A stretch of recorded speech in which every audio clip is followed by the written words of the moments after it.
Hello and welcome back to another update where I cover the latest developments throughout the front line in the Russo-Ukrainian war. It is your host Weeb Union, and in this one we'll cover the latest developments in the Russian Ocheretine offensive, the Luhansk-Kharkiv offensive near Svatova and Kreminna, and the Ukrainian counterattacks in the north near the Kharkiv region.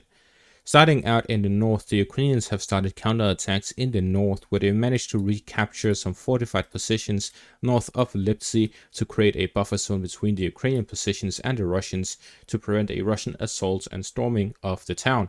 This advance was confirmed with the following geolocated footage. This geolocated footage shows Russian Air Force heavily bombarding this fortified position, which shows that the Ukrainians do still have control of it. With this, we see that the Ukrainians are doing some counterattacks in the northern parts of Lipsy to recapture positions and regain control over the situation, with the renewed reinforcements arriving in the area, and the Russians are responding by heavily bombarding any of these counterattack attempts to regain control over these areas. So positional fighting continues, and it is unclear whether the Ukrainians really do control this, considering the heavy bombardment that took place. However, the balance of power here in the direction of Lipsy and Vovchansk is very even right now, with the Russians having fewer soldiers within the front line, and having much heavier firepower allows them to contest with the more numerous Ukrainian forces.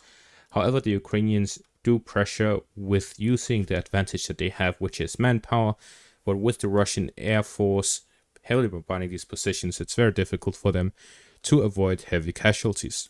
It is clear from the footage that the Russian Air Force advantage is so significant that despite the artillery being the main weapon, it is not nearly as accurate or heavily firepower based as the Air Force is capable of. And the Ukrainians do not have the necessary air defense to deal with this. So no matter how many soldiers the Ukrainians end up sending to the Kharkiv direction, they're just sending more and more soldiers within the range of the Russian Air Force. And that is exactly the objective of the Russian army with this offensive operation. Moving on to the Luhansk-Kharkiv border, we see the Russians have advanced in three separate directions.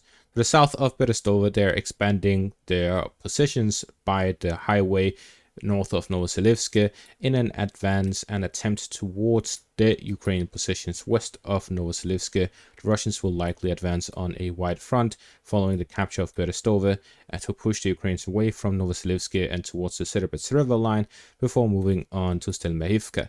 And not limiting their offensive operations simply to Stelmahivka, the Russians have also advanced in direction of Mieso-Sharivka along the Serebets River line. It is likely that the Russians will attack both Andreevka to the south, Mieso-Harivka in the center, and Stelmahivka in the north.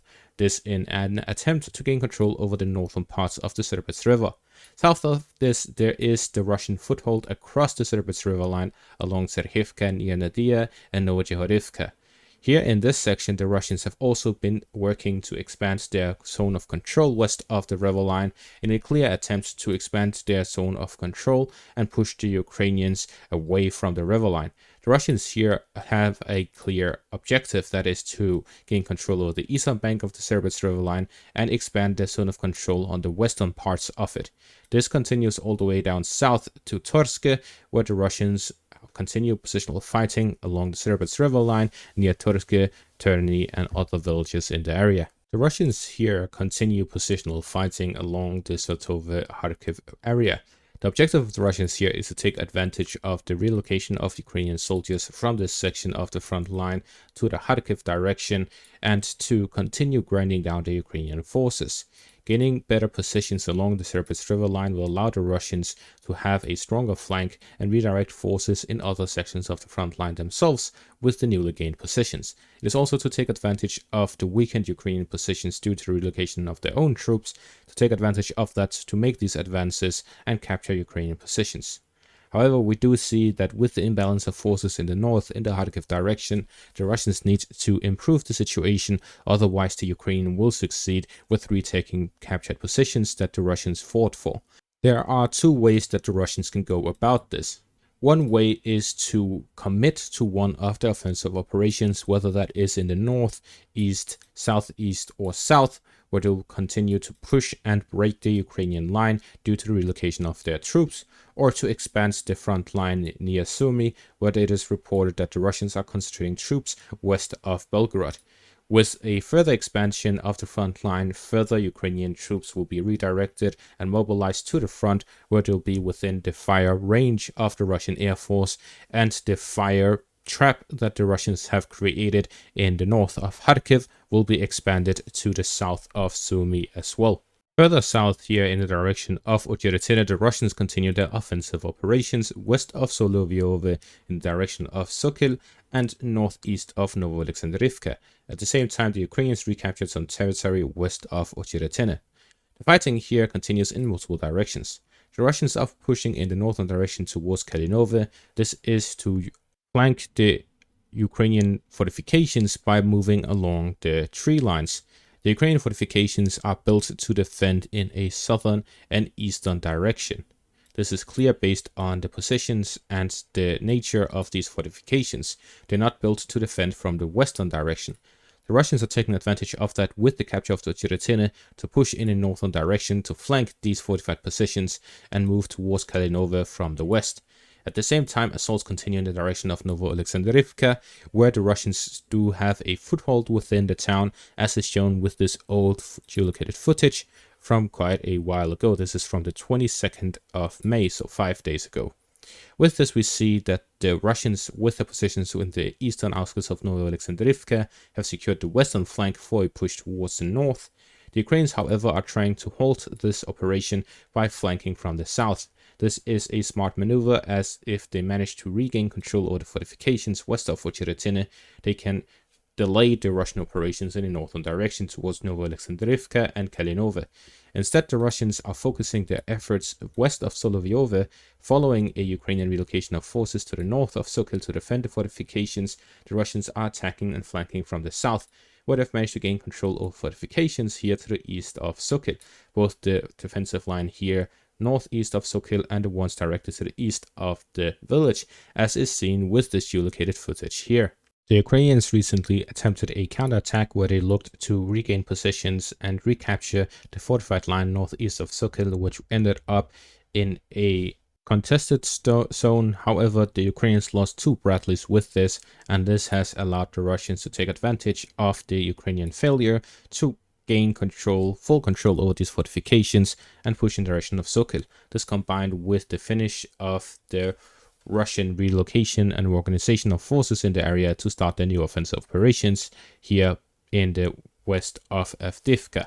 Final part of the geolocated changes, we have the Russians pushing through west of Solutki in the direction of Volodar-Konstantinivka, where fighting continues. The Russians advanced here southwest of Novomikhailivka, where positional fighting has been continuing for months, as the Russians advance by pushing slowly, forest line by forest line, fortified position by fortified position, in their attempt to push in the direction of Volodar and Konstantinivka from the east. The Ukrainians have a significant presence here in the Donetsk region, which is the main area of fighting by both sides. Both the Russians and the Ukrainians have the most soldiers in the Donetsk region. With that, we can conclude that the current situation is that the Russians continue positional fighting along the entirety of the front line, where the Ukrainians have gained the initiative in the north in the Kharkiv direction with their counterattacks to regain positions. However, this has caused many casualties among the Ukrainian ranks due to the heavy firepower of the Russians. In comparison, the Russians are expanding the front line across the east and south, where they are looking to grind down the Ukrainian forces as much as possible. The Ukrainians would have had an advantage if their fortified positions were properly built and if they had enough air defense. As Zelensky says on a day-to-day basis at this point, the Ukrainians need a significant amount of air defense to be able to deal with the Russian Air Force. However, they only have a fraction of it.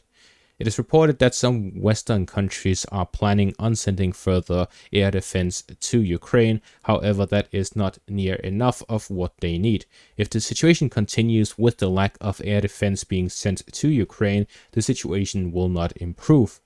The Ukrainians will spend this time paying with their manpower to hold the Russian back, and that is not a good trade. If the Ukrainians want to switch this situation around, they do need these air defense systems that they are requesting. Without those, the Russian Air Force will continue to bombard the Ukrainian positions. Zelensky said today that the month of May so far, the Russians have launched 3,200 FAB bombs. That is over 100 a day on Ukrainian positions. And this is a significant deterrence to the Ukrainian armed forces capabilities to deal with the Russian troops at the front line.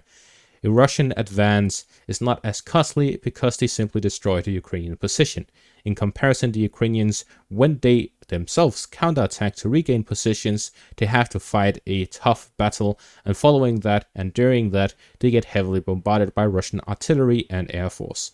The Ukrainian air force is practically non-existent in comparison, especially with the Russian air defense being active and them having more than enough systems. The number one priority for aid to Ukraine, if Ukraine is to continue dealing with the Russian army, is air defense. If no more of such systems are sent to Ukraine, it's only a matter of time before their front collapses, and that is due to the inability of the Ukrainians to be able to train new reserves, and that is due to the necessity of them being sent directly to the front line. According to my sources within Ukraine, civilians are conscripted and sent to the front instantly. The way that it works is that the Ukrainian civilian is conscripted.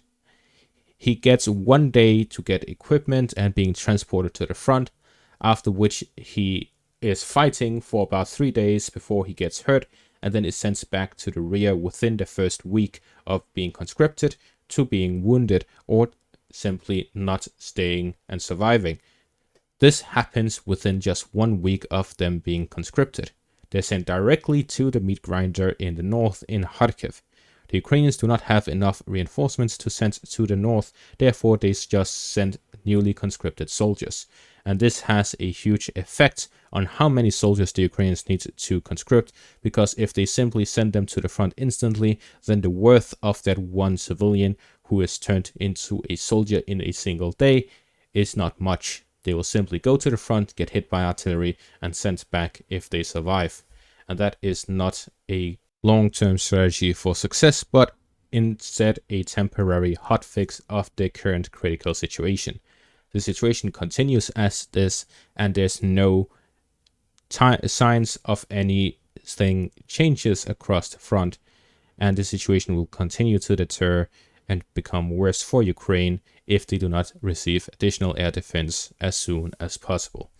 And that is going to be all for this update. Thank you all for watching. Make sure to leave a like, subscribe, and check out my Patreon for additional content. Thank you all for watching, and have a great day.